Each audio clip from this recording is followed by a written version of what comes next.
all for coming. Thank you to our very helpful taskmaster in the back. He was on time.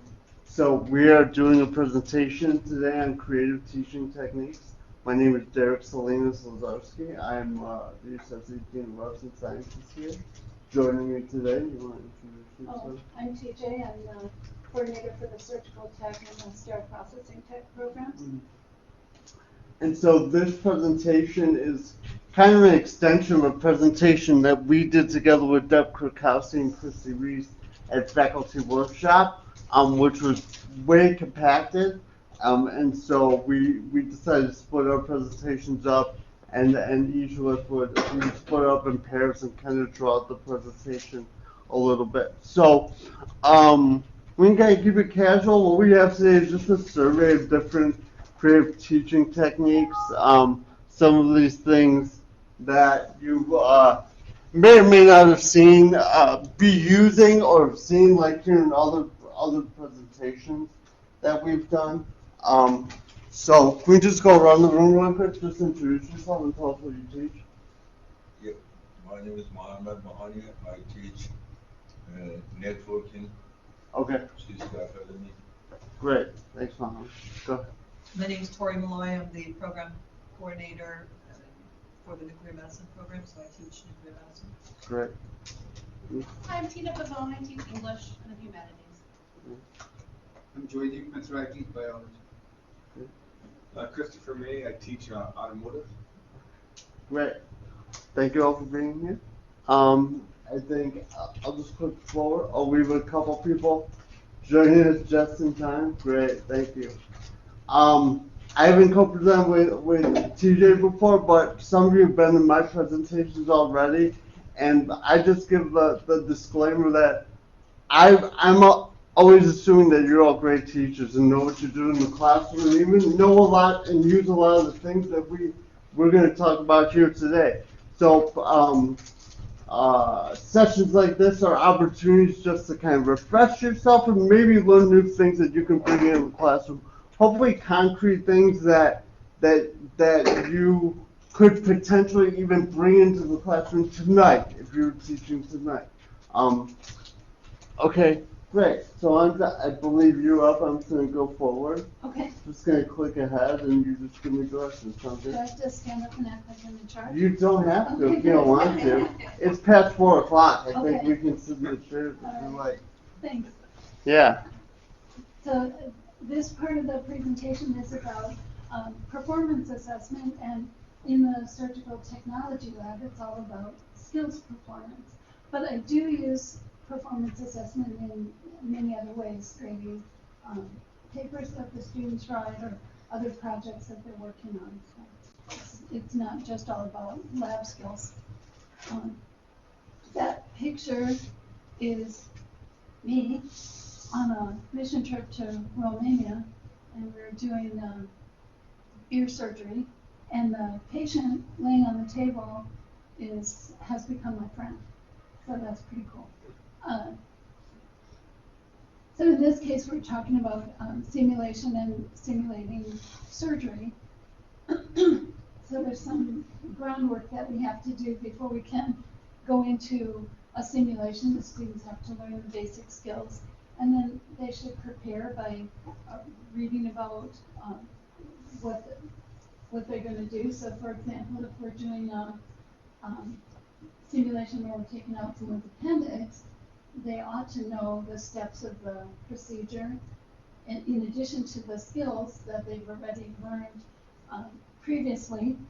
So there's, and then of course, you've got to teach the teachers too how to use the simulators and whatever equipment needs to be used. And then once the student participates in the activity, one of the instructors is usually observing and grading them. And for the grading, we use what we've come to call real-time rubrics. So while the students are doing the skill, I've got my iPad, I'm logged into Blackboard, and I'm grading them and putting in notes as they're performing their skills, so that when we're all done, I don't go, holy smokes, what just happened here? And as soon as the student's done with their skill, they can go look and see what they did and come and ask questions. They can come and debrief with me or whoever their instructor is. And right away, we can give them some instant feedback if they don't understand. Well, you took points off because you said I did whatever. I can say, yeah, and we can kind of recreate the crime and show them what they did. And it also shows them what they're doing really well. So it's a real good confidence builder. And then right now we just had video cameras installed in our simulation lab, and we're waiting for the microphones to be put in. But eventually we're going to give each student a copy of their video on the thumb drive so that they can go home and watch it and then complete a guided reflection so they can think about what they did and how they felt and identify some areas for improvement and get some help if they need it before it's their turn to perform another simulation. So we always want to see improvement between the simulations, and I think that really comes with reflection. And the poster that I brought with me today is just something real basic about rubrics. So whether you're using a paper rubric or the ones in the electronic ones in Blackboard, it doesn't matter, but it just really gives you an objective way of looking at students' performance. And I think that later in the presentation, we're going to have every one of you try to create a rubric. And Derek had a really good idea about the topic, so we'll have some fun with that later on.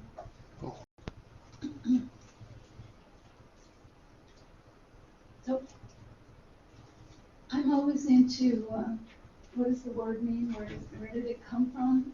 And the word rubric, which is the base word of rubric, means read.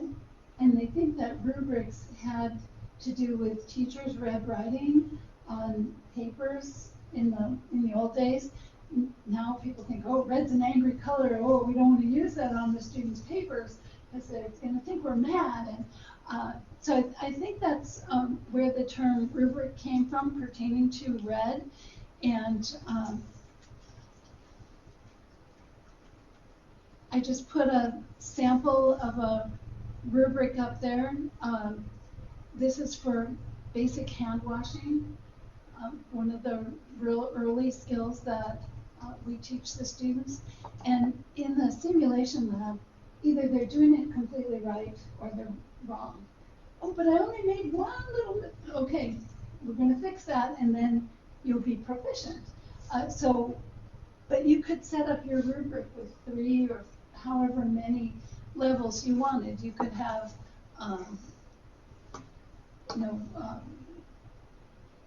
insufficient, needs review, average, excellent, proficient, whatever terms you want to use, and you can assign them different percent. And I do that with some of the other rubrics, but for lab skills, they've got to get it right or they're wrong. And if any of them were taking care of you in the operating room, I think you would want that too, right? Your question? You make this on, not on Blackboard, you make it on like Word or Excel? No, and you then can make move it. Over? No, you make it right in Blackboard. You could do that, like, that drafting and all that stuff on Yeah. Blackboard? Mm-hmm. Table. Yeah. You And make a table like that and you change the color if you want. It doesn't need to be colorful. Okay.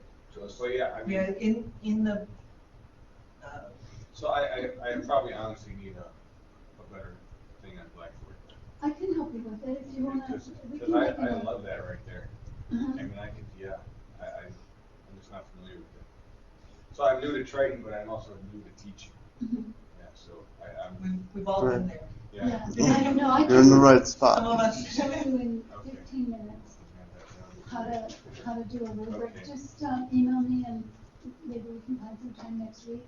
Okay. And we'll just sit down at a computer and once you see how to do it, it'll be very intuitive. You'll be able to do whatever you like. Raise your hand if you use rubrics regularly in your class now. I know some. I have one writing paper for this one class, and I actually gave them 2 rubrics. One to get them to write it, to pick their topic, because I know people procrastinate. So they had to either you turn it in on time and you get 5 points, or you don't, and you had to have meet the criteria of the source, which had to be within 5 years. So it was a 10-point, very simple. It either is or isn't, like Teri was saying. And that got them to all choose their topic last week. It was last week. And now they have more than half of the semester to then write their paper. Great. So, And you were saying you use rubrics routinely as well for what kind of assessment? I teach writing, so for every essay that I assign, I have a rubric that I use to grade the essay. And if I give like a group project, I use a rubric. Mm-hmm. And how many levels of proficiency do you usually have, or does it vary? On my main rubric, I think I have 4 different levels. Yeah, and I always like to have an even number, because then there's not just the mid, there's not just the average. It pushes it to be either you're on the right track or you're on the wrong track. You're not just average in the middle. So if you have 3 or 5, then it tends to end up that quite a few students are just right in that middle range. And I personally don't like that. So I like having even numbers, like you said. Do you use this criteria on the exams to see if really, okay, they accuse you, that's good, you have camera, you record it, but they can accuse me, I did it, you didn't see it, but then what I do, I put the same criteria on the exam. Yeah, you did it, now it's, you submit it, it's recorded, so you cannot accuse me, I have done it, where is it? You didn't show me. That's a really good idea. So you're retesting them on the same thing to either prove that they know it or they don't. It's like that. The system we have, I need to follow that, belonging to CSC Academy. The exam is online. Some of them are cheating. So what I do, similar exam, I printed out, giving the lecture, the one got 100. If they get 80, 70, 90, I know they are good students, I know they are honest. When they get 0, then I know what they are doing. Yeah. I don't bother them because I don't want to go to criminal court, anything. I wait when they fail, I sleep calmly because otherwise I don't know they were cheating, I blame on myself. This way, 8 of the students I failed, one of them was one of the politicians, made complaint, they didn't change, his sound, get it from F to L, without my notice even. But I did my job, So if someone else wants to do something criminally, does it.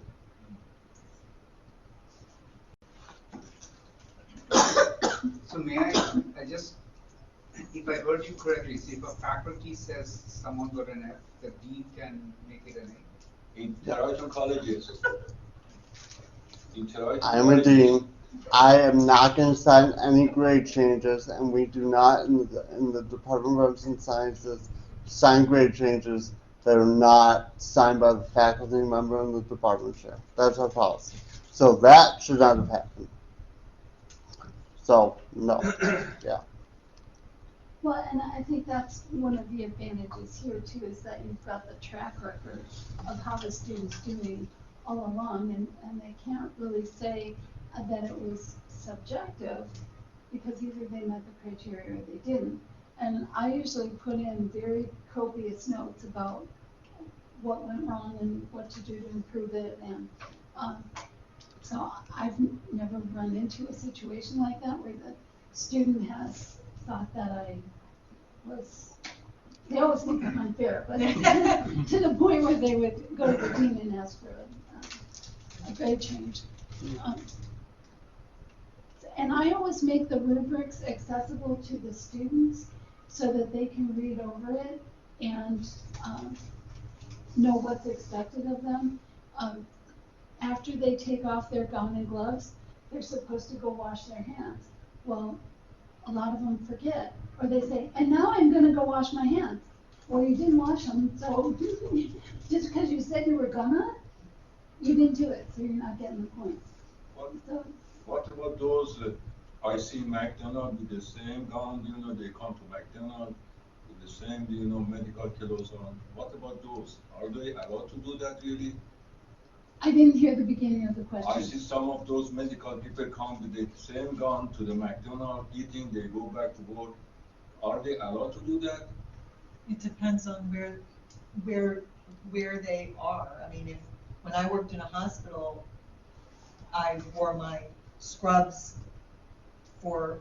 in patient facing, but I wasn't in the OR. There's Sometimes different- they use the surgical gowns as cover gowns instead of wearing a lab coat. So you might see them in the cafeteria in a surgical gown, but it hasn't been worn in the operating room with the patient. Because when you're in surgery, you can't. There are certain rules that are different than like a nurse on the floor. So it depends on which medical garb you saw. I have done technical work in the hospital. I wore those clothes when I go to operation room, So autoclave, everything was clean, so I used them. Then I went in, when I came out. But then when I see in the McDonald's, someone with it, that's not right. Yeah, it depends on the rules and where you work. Like I wear my scrubs back and forth to work all the time, but I'm never in the actual operating room. I'm just a teacher. So you might think that I've been with a patient, but I haven't been.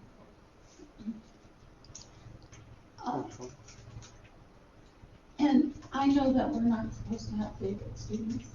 That is my favorite student of all time. That's Alex. And Alex has given me permission to use that picture, and he's getting ready to do an orthopedic procedure, so he's got that big helmet on. And once he's fully gowned and gloved, it'll look like he's wearing an astronaut suit. Good. So sorry. No, sir. Go ahead. Can you go back one? Yeah. Thank you. So there's several advantages to using the rubric for the instructors, but there's also some advantages to using the rubric for the students. So when they know what to expect, they can be more successful at completing the assignment. And with the real-time rubrics, they get instant feedback, so they can understand what their grade is, and then they can think about it or reflect on it and make an improvement plan. And I always have them, in part of that structured reflection, one of the questions is, what steps are you going to take to improve? I need to make an appointment with you and do this 10 times, or whatever it is, so that they improve their skills. Go ahead, please. Can you click on that and see if the video is going to play? I asked the students what they thought of using the real-time rubrics. Oh, no. Okay. Of course not. Maybe control and click. Yes, sir. All right. Anyway, the students found the value to them was that they knew what they were doing right, which was a confidence builder, and they knew what they were doing wrong, but they also knew where to get help. So I use these in a formative way, and sometimes they're not even graded. Sometimes it's just informational, and so the students really like that they have very set criteria that they have to meet, and very specific knowledge of how they met or didn't meet it. Let's try question number 2. Excuse me, do you let them print it out and they carry with them? Because first time, I will do that. First time I don't remember everything. I need to have written everything, follow step by step. Second time little bit, then I get used to it. Do you let them take the rubric with them to the operation room or whatever simulation room? No, they got to know what they're doing. They need to memorize. Okay. Yeah, they do. They need to know the steps and. Yeah, I know the medical students, they have good memory, but technical people, they can analyze, they cannot memorize. So that's the perfect. Can you click on that black square and see if this video is gonna play? Yes, I felt like if it was very broken down, for us to see where our mistakes or our improvements could have been. And there were specific comments made as well, so that helped quite a bit. All right, and let's see if the answer to question number 3 is gonna play? No, okay. Try that one. No, still, okay. Sorry about the technology failure. What was the point after they wash their hand? You put over there, they need to make their hand wet. What is the reason? They need to make their hand wet. What was the point for that? Well, first, I mean, we want them doing very specific things in a very specific order. So we want them to wet their hands first before they apply the soap, not the other way around. And there's scientific reasons that show that the soap will break down better and lather up better. So there's reasons for all of those things. But yes, we want them. So even though it sounds crazy to say, did they wet their hands? Of course they did, but did they do it in the right order? That's part of it too. So wet their hands, apply the soap. All right, go ahead. And before we go on to this, should we do our activity? If you want to. Cool. Okay. Okay. So we're gonna do really quickly an activity for you. I passed out Rubric practice for everyone. Okay. So if someone could come up here and partner with Chris, we have 2 tables of 3. Someone could come up. Anyone? I'll pick someone if I have to. I don't want to. Yeah, call them in non-volunteer. Non-volunteer. Okay. Tina, come on up. Oh, okay. Thank you. Come on up with Chris. Yeah. Okay. So here, we're just going to do a sample rubric, and we want this to be fun, okay? So you've got across the top, so TJ said don't do 3, and obviously I did 3 when I was making this. We've got below expectations, meets expectations, exceeds expectations. The course of the subject is pizza. Pizza. So in your groups together, maybe you don't eat pizza, you've got a gluten allergy, a dairy allergy, use your imagination, and you have to come up with the categories. The 3 categories for how you would assess a pizza. And then in each category, just give us one description of what a good, what below expectations, meets expectations, or exceeds expectations in that category would be, okay? So, for example, if you were doing hamburger, which we're not, we're doing pizza, one of the categories could be the bun, and you could talk about what would be good or bad. That's a clue, okay? Got it? Any questions? Well, let's work on this for like 5 or 7 minutes, and hopefully it's a little bit of fun. So go ahead. Hi, my name's Tina. Okay, so you. So we were thinking about your friends.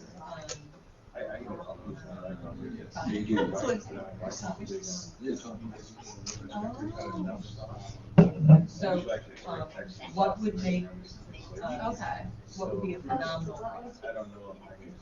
So that would be like, You've got debriefing this. yeah, so that could be like And taste. then I've got mine. And then, so then like exceeds would be like, it, you know, like the cheese, So that it's not tough. the sauce, and the frosting. Meets expectations, we just have to low So you like- expectations, just have 1 or 0. So, Once you below- go to Does that make sense? teaching Does that for a make minute sense? and see if we Yeah. get back to it. Yeah, And so the 0 last to one- 1 The last components. one is, didn't put the Taste questions good. on the end. It That would looks be so below. business. So. But we wanted to do a 3 debrief about what was components. one thing you learned from it. Yeah, Taste. So Yeah, if it's, super, if it's 3 plus then components, it it tastes good.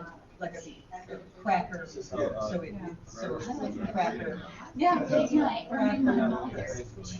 Thing of Like like a a versus- versus. This is like skills week, like, Food you know, in you general, wanna just show Food in people general. where your skills are. I think that was ridiculous.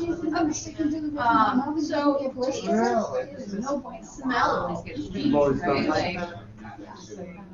I guess all men are like I can senses, remember smell, appearance, you know, when you're on talk shows, like, So it's like, it's my thin. daughter watches Right out of talk the shows, boiling hot. and it's always like, Burn. the appearance Yeah, of you're it, and pretty like how it's sensitive made. like that. And sometimes I can't taste it. Some of those. For you, it's But, but the So- Pentecost is, having hot food is good, but then the cheese will slide Well, off. there are a lot of, you can do the. Oh, Maybe one too is much. like You really do the taste, you like, yeah. you like it, sweet sauce or. Then you're fighting. I was gonna say better. Sugar in there. Ah. Well, I like things. So like the secrets that You would like be appearance, spicy? what would be He's got nowhere presentation. to go.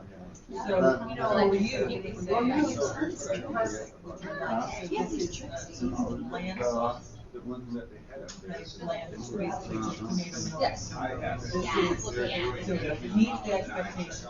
It has But I thought you could put some flavor. That's not. Flavor, and this It is would do no full. good if For toppings, I guess we should do Like you that. know, You would That's why set they it different up. types of rubrics. Tastes great. Full. You would set it up and then the right amount. you rather than If you were to- This doesn't taste like anything like this. Mild. But And you would set it up. You- so then topping, so we're only choosing, You can pick your categories and you can pick your level. Yeah. so for But toppings. it's tough looking at it because I'm not a student. No, you can use it as a teaching tool, where the students use it too, so they know, they have to know The what. one that you had up there with all the hand washing things. Like So that, they yeah. know that. Yeah. Okay, so for toppings, your perfect, what's your perfect, perfect cheese? Do you like, do you like only cheese? Do you like vegetables? So cheese is just, you leave cheese alone. Okay, so just cheese here. They have to And then pick natural from meat. parts of the team. They need certain tools. Yeah. They need. Meets expectations. Yeah. One time only. Seasoned, and then this is just tangy. Yeah. So they would use that to study the actual rubric. Yeah, students are always asking. Okay. I'm like, Yeah, oh. because Alright, so I everybody use has this rubrics and I really like to use them. And what should you Well, use that? it's good to clarify, help students when you say like an A student, okay, I wanna get an A in your class, and that's a way to tell them, here's what you have to do in B to get an A, or a B or a C. Okay, so, And I don't know Like about. grading itself. I like independent Do you- students. No, I do like Yeah, that's cheese, kind of but I different. Do you use the main tech, Yeah. what are they called? The job sheets? So the task lists? Right? See, Right. I haven't really, but I see them on like, this one, Pearson, so change all of their basically websites. three, But I haven't really used them. because too many Yeah, I copies. do. It's not good. So basically talking three, And do three topics. Either quizzes. this, So as far as any. because too many, They're really lacking. So we can how to take get those it. job sheets and make. They are rubric. I managed to automotive program my last school, and I know that was part of what we did with them. So that would be perfect. Then. We should talk, I'll give you my card, we should talk. Yeah. And I haven't. Any of that stuff. Like I have so many ideas that I imagine me writing it out at home and then giving it to them as a worksheet, and then I put them on a card and then they kind of fill it out. They look for the ignition voltage. Oh. It's not a checklist, but actually I need data about certain things, specific. Like a worksheet, like they'll One. put that back in Yeah, and tell you. so is that like a rubric? I haven't so done that yet. the but I person who really wanna graduates do from. it. Let's- We should talk. Is it- I want to connect with you after that. Let's bring it back. It So is- what are the, It is, I mean, it's hands-on. let's just go over this really quick. Just the purpose of this was just to give you the exercise to go through and make a rubric with something many of us are very familiar with and reading many different styles of, right? So just really quick, what are some of the categories that you came up with? Crust, sauce, and toppings. Crust, sauce, and toppings, good. Any other ones? We kind of did, Style, okay, that's good, yeah. we kind of did senses, like taste, smell, and appearance. Oh, that's not bad. That's What was the taste and taste, smell, and appearance. Appearance. Totally different way of doing it. That's interesting. And what were your categories over there? The same, Crispy. crust, sauce, and topping. Okay, great. Did you have crust in the back? Yes, I had crust. Okay, so let's really quick. Can we just go through and look at crust? You didn't have crust, but that's okay. Go through. Tell us what your 3 descriptions for the crust were. So Muhammad's favorite type of crust would be a cracker crisp crust, so we put that as the exceeds expectations. Good. Meets expectations would be thin and crispy. Okay. And then below expectations would be a chewy crust. Good, good. Yeah. How about what were your 3 in the middle table? It's the same. Yeah. Extra crispy, and underdone. Interesting. Yeah. Good. And then the back, your crust Okay, well, there's 2 description. criteria. Exceeds expectations would be made from scratch. Meets expectations fresh. Below expectations stale. Okay. And then the crispness would be exceeds expectations, meets expectations. So it would be like crisp to, cracker type state. Then crispy meets expectations, and then soggy would be below Soggy, that's a gross word. Very well done. But you can see how everyone had a different, you each had kind of a different take on it, right? The most important thing is you're the teacher. You get to set the expectations. The most important thing is you are absolutely clear in communicating those expectations with your students. And this rubric, in a way, is a contract with your students. This is what I'm looking for, and then they can use this to create the assignment, and then you use it to grade. So you're all on the same page and the expectations are clear. what you mean? You want to tell us and tell the student, now I am your boss, you need to follow this rubric, these rules. But it doesn't mean you graduate, you go to a company, you follow my rules. No. The rules apply in this room. You go to your supervisor, you need to listen to their rules. This is what I always tell my students. And I tell them, sometimes I put the stupid rules, but you need to follow because you want to learn how to follow the instructions Sure. to get a job. Sure, yeah. It's intentional, I do some stupid things too. Yeah, I do the same thing. They need I to do learn too. this. It's whatever, I try to teach them the right theoretical way, but whatever your boss tells you is what you have to do. Yeah. So whatever they have separately. I have one assignment that says, consult with your instructor about whatever. Did anyone email me, call me, walk up to me, knock on my door? Nobody consulted with me. Guess what they all got? Nice. Because they didn't follow the instructions. I didn't care what their answer was. They didn't follow the basic instruction. Okay, so we have a few other topics we want to get to, so if there are more questions about rubrics, we're happy to talk about them afterwards. But Well, and then the final stage for us is debriefing. That the instructor and the student or the whole team should talk about what happened. It should be while it's fresh in everyone's mind. Talk about critical thinking, what thought process might have helped them a little bit. And we actually have an algorithm for critical thinking that we try to use in order to get them to make good decisions. And then that's really the beginning of their reflective process. And at the end of Derek's presentation, we'll come back and talk a little bit more about reflection. yeah, reflective practice. So some of you have been to some of my other presentations up here where I do a bunch of different active teaching strategies, and one of them, I only picked a couple I want to expand upon here.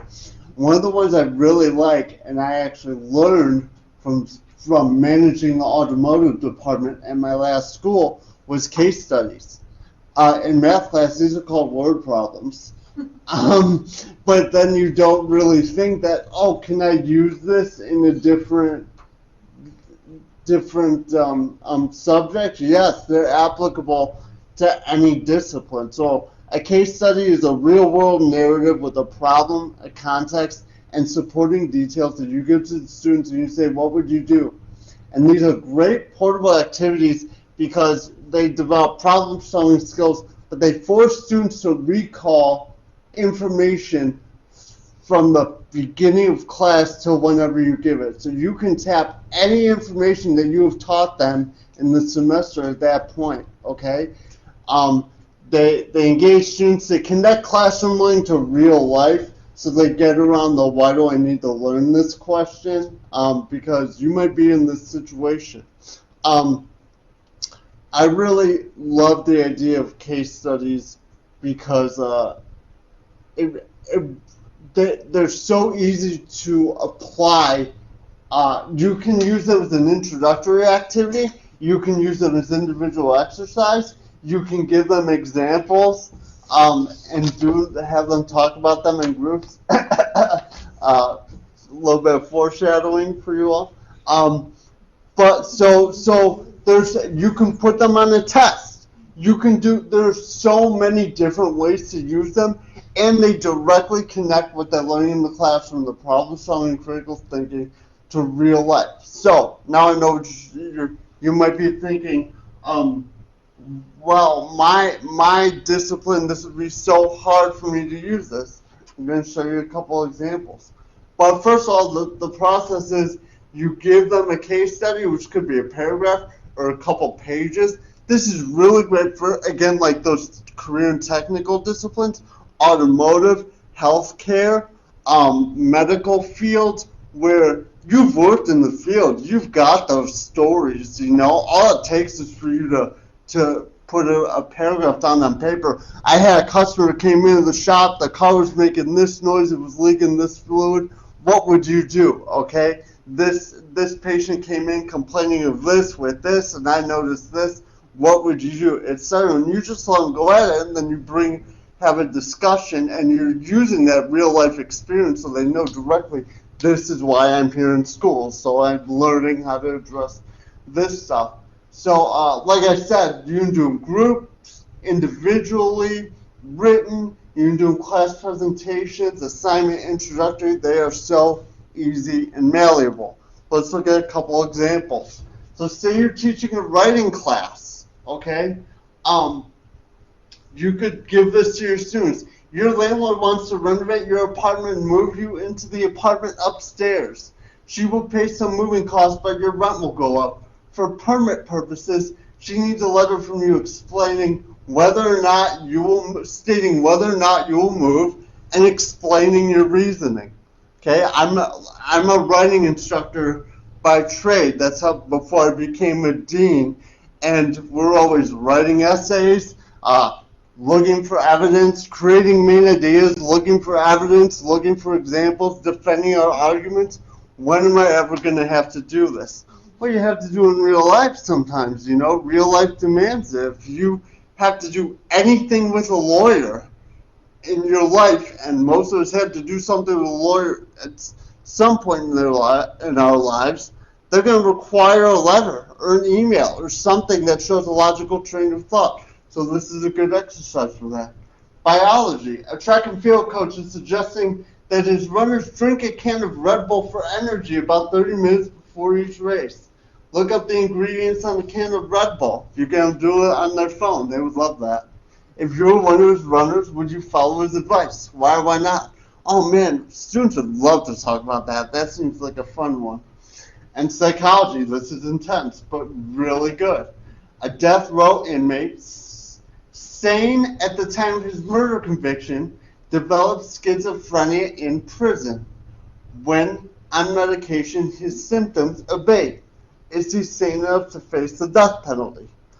That's a fertile ground for some rich conversation in class, right?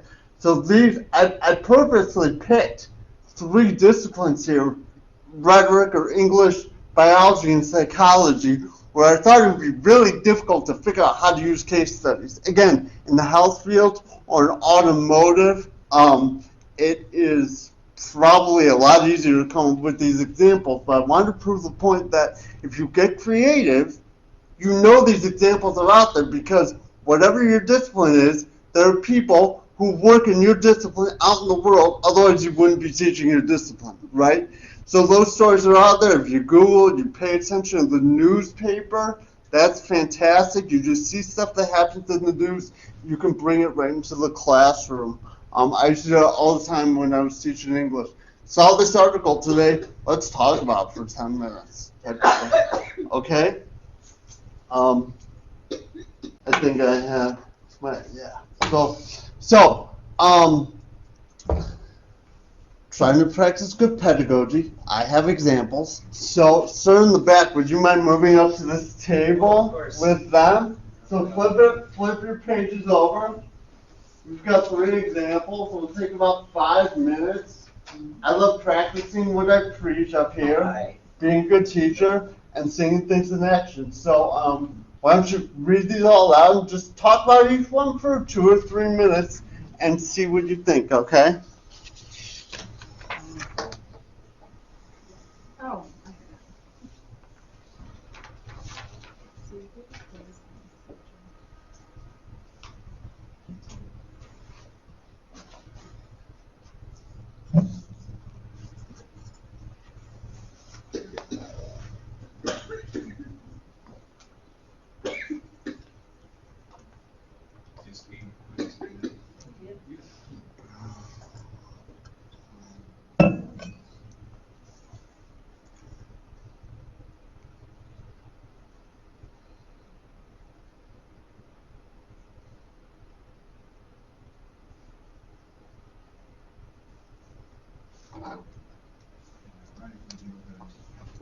Yeah.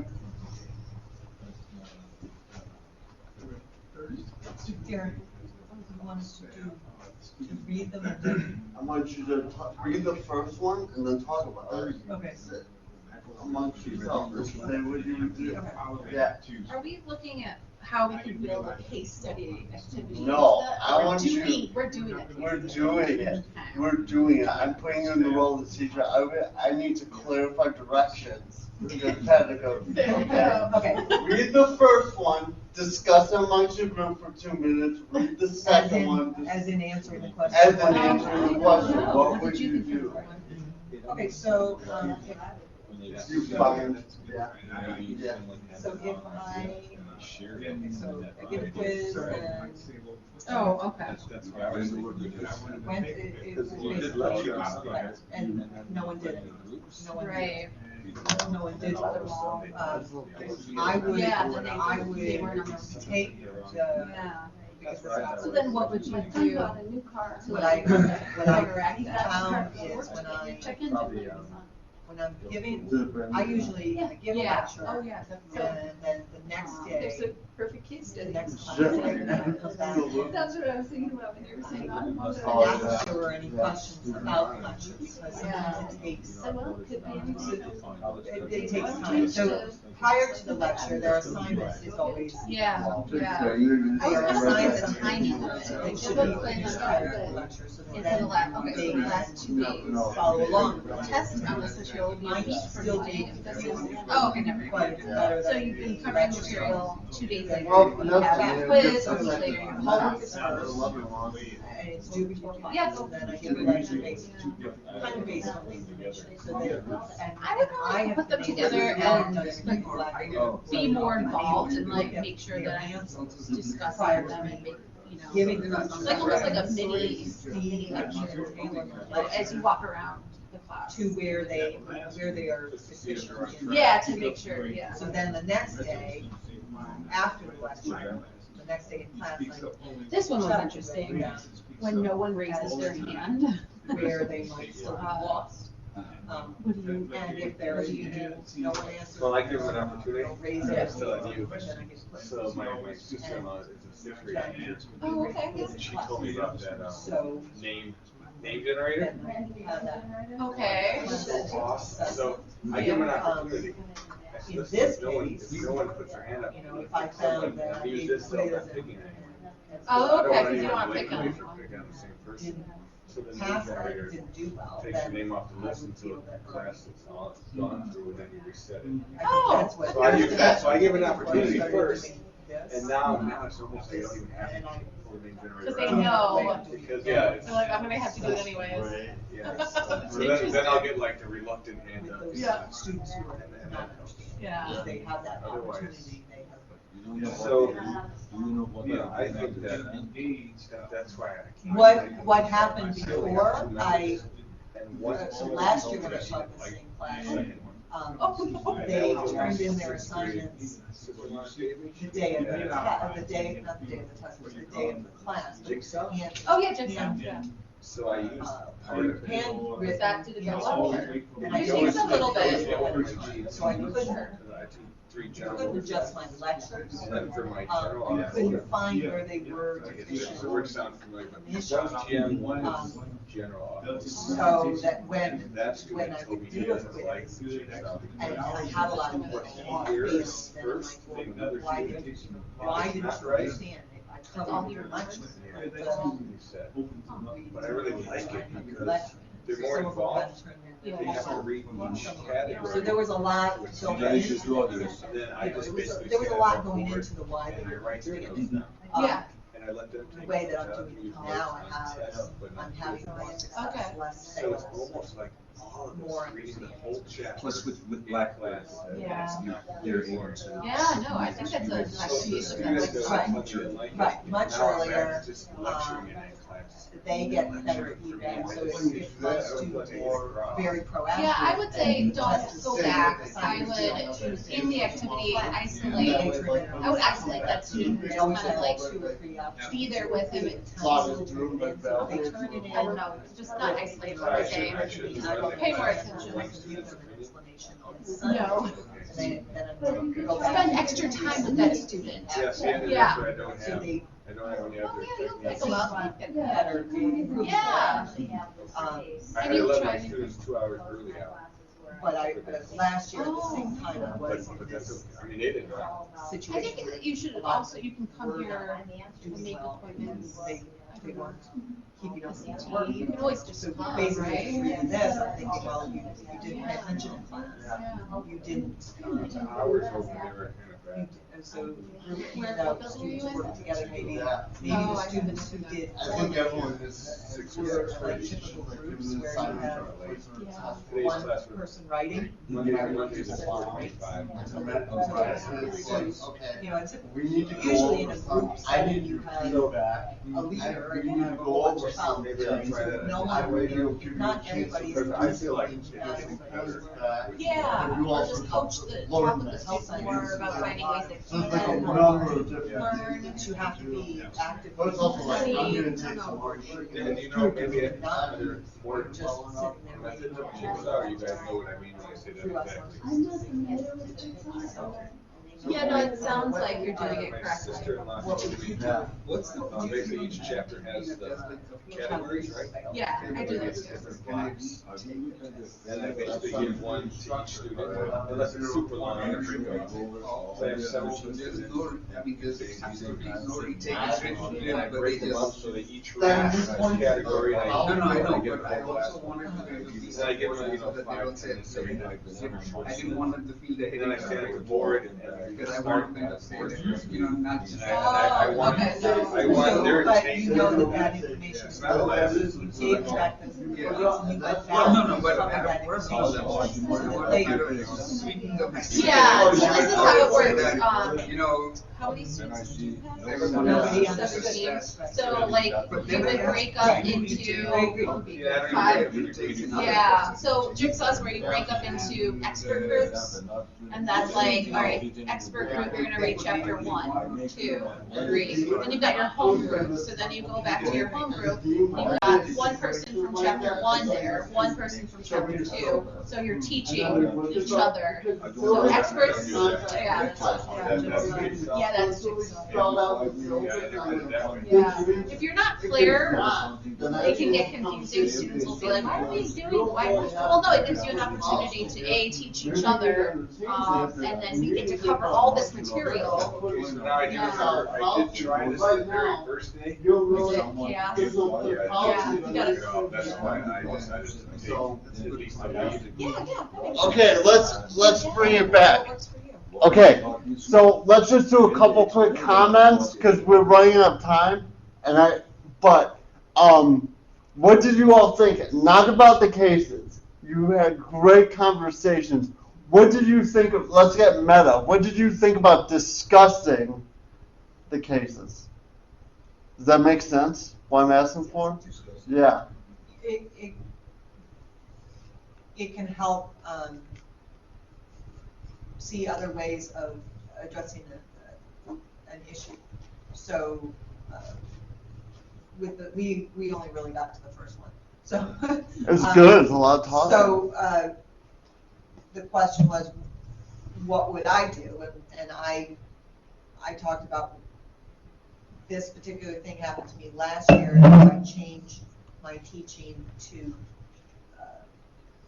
to hopefully improve the results of those topics, and I'm having better success with the steps that I've taken. And Mohammed said that if he gives a quiz and he finds that half of, several of the questions, maybe one question just nobody got, then he believes that it's because he didn't properly teach it. So he negates that answer and goes back because he knows that it's important to teach it, but he teaches it in a different fashion to address the differential learning or coming from a different way.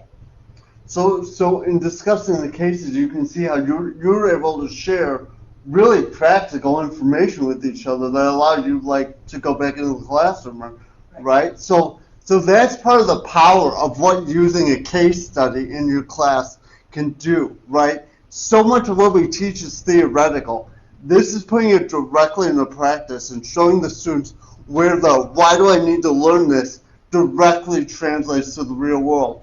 And it's fun. A lot of times they're fun and you get great conversations. You're all having great conversations. So, and like I said, if you pay attention in the news or like in your trade publications, if you teach science, your science journals or whatever your disciplines like publications are, there's always stuff in there if you're on newsletters or pay attention to them. So keep your eyes out.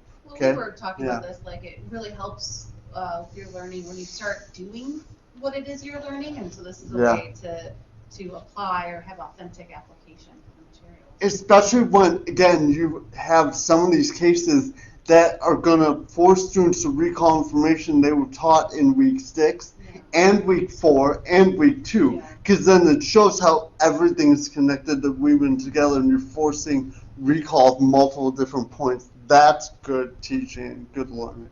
Okay? Really quick, and then we're almost done. Okay. So because we're only this has been such a great session. So I got a couple other ones I'm just going to give you briefs through really quick. Learning outcomes. How many of you have student learning outcomes in your syllabi?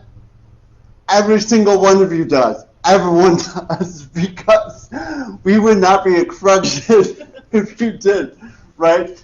But when I was a teacher, and I would do this way differently now, I would go over my syllabus on the first day, and then everyone forgets that it exists. We were just talking about that at your table. I wouldn't do that now, having been a dean and knowing. Okay? One of the things I want to encourage you to do is you've got all the learning outcomes, the things that they're actually supposed to know how to do by the end of the class. Bring those back. Go back to those. Ask them in the middle of the class, hey, part of your syllabus, look at those learning outcomes. Which ones have we learned in these last 2 lessons? Or what are we developing here? That's going to spur some metacognition. Again, connect students to the real world, the real world application of that knowledge, and is going to reinforce some of that learning as well. Let me read off the slide like a bad teacher. have students become familiar with the course outcomes by referring to them on the syllabus throughout the semester.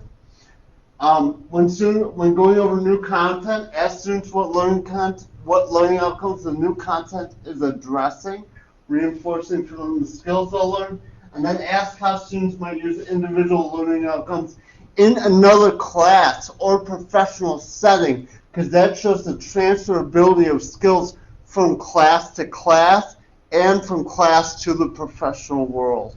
Okay? So, for example here, here's a math learning outcome. They have to recognize percentages that have been used appropriately in real-world situations. And the way they apply this is determining a chemical makeup of a solution in chemistry, or whether a study in the news is accurate. Humanities, one of the course outcomes is to identify American cultural values and other aspects of culture.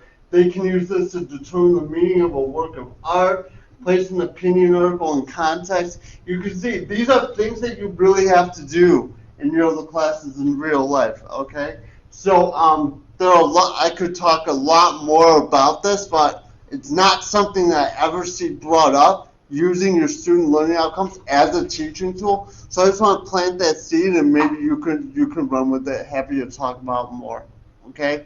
And the last thing, this is building on what TJ talked about when she was talking about debriefing, but encouraging student reflection and having students think about what they learned.